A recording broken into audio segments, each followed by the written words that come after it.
Hello everyone, कैसे हो आप लोग। आई होप आप लोग बहुत बहुत अच्छे होंगे। तो आज की वीडियो कुछ अलग, कुछ इंटरेस्टिंग, कुछ ज़्यादा सोचने वाली इस टॉपिक पे सोच सकते हैं। अगर आपके साथ भी ये चीज़ हो रही है तो आप लोग भी सोचिए, क्या ये बात सच है कि आप लोग भी इस चीज़ से गुज़र रहे हैं।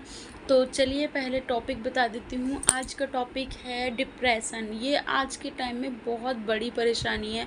लगभग कहते हैं ना कि 90% लोग डिप्रेशन से जूझ रहे हैं। चाहे वो अलग अलग तरीके की डिप्रेशन हो, चाहे वो घर की परेशानी हो, चाहे वो घर बाहर की परेशानी हो, चाहे वो ऑफिस की परेशानी हो। ज़्यादातर लोग डिप्रेशन में जा रहे हैं अपनी छोटी छोटी चीज़ों को लेके, सोच सोच के किसी से शेयर नहीं कर सकते हैं और वो रोज़मर्रा की चीज़ों में हो जाता है और हमें भी पता भी नहीं चलता है कि हम डिप्रेशन में जा रहे हैं। इस चीज़ का हमें बिल्कुल जानकारी, बिल्कुल भनक तक नहीं होती है कि हाँ, हम डिप्रेशन में जा रहे हैं। तो चलिए आज इसके बारे में मैं आपको बताती हूँ कि डिप्रेशन के क्या संकेत हैं।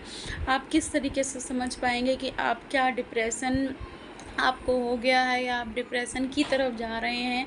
कि डिप्रेशन क्या मतलब, उसके संकेत बताती हूँ। डिप्रेशन ये होता है, जैसे कि आप पहले ये समझिए डिप्रेशन होता क्या है। डिप्रेशन में आप बिल्कुल शांत हो जाएंगे, आपको कुछ नहीं समझ आएगा, कुछ बोलने की बात किसी से करने का मन नहीं करेगा। तो इसी को हम डिप्रेशन कहते हैं। तो चलिए पहले 5 संकेत आपको बता देती हूँ कि 5 क्या क्या संकेत हैं।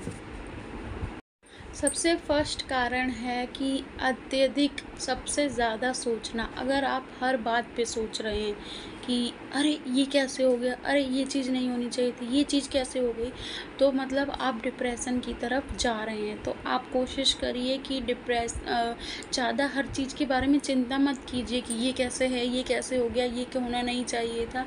देखिए, आप अपनी लाइफ में एक चीज़ मान लीजिए, जो होना है वो होना है, आप नहीं रोक सकते। तो सबसे बड़ा फर्स्ट कारण है कि अत्यधिक सोचना। आप हद से ज़्यादा जब सोचते हैं तो वो डिप्रेशन की तरफ जाना ही कहलाता है। दूसरा पॉइंट है कि हमेशा आपको नींद आनी, हमेशा आपको थकान सी फील होना। कभी आपको ये फील नहीं होता है कि मैं एक्टिव हूँ, मुझे अच्छा लग रहा है। हमेशा ये लगना कि चलो सो जाते हैं।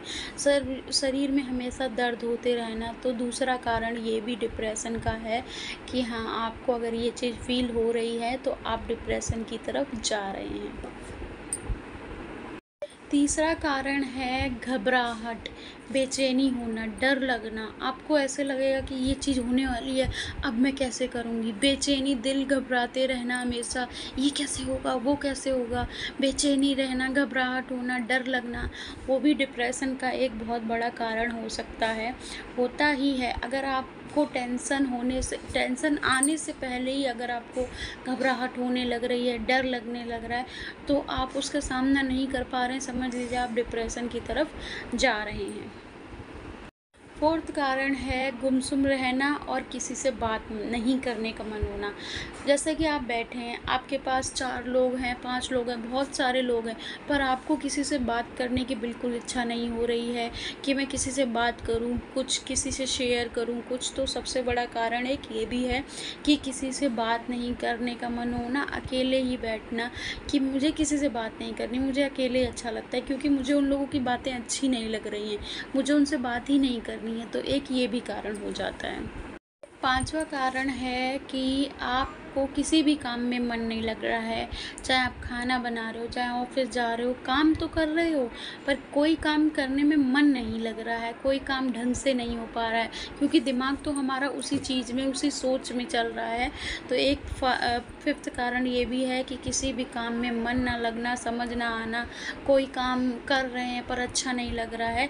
तो ये 5 कारण हैं जो कि आप लोग अगर इस चीज़ से गुजर रहे हैं तो निकलने की कोशिश करिए। और मैं निकलने की भी वीडियो बनाऊंगी कि इन सब चीज़ों से कैसे आप लोगों को निकलना है, कैसे हमें इन सब चीज़ों से बाहर आना है अगर आप डिप्रेशन की तरफ जा रहे हैं। तो चलिए आज की वीडियो यहीं समाप्त करते हैं। कल मिलते हैं नई वीडियो के साथ, नई चीज़ के साथ, नई बातों के साथ। अपना ध्यान रखिए, अपनी फैमिली का ध्यान रखिए। Take care, bye.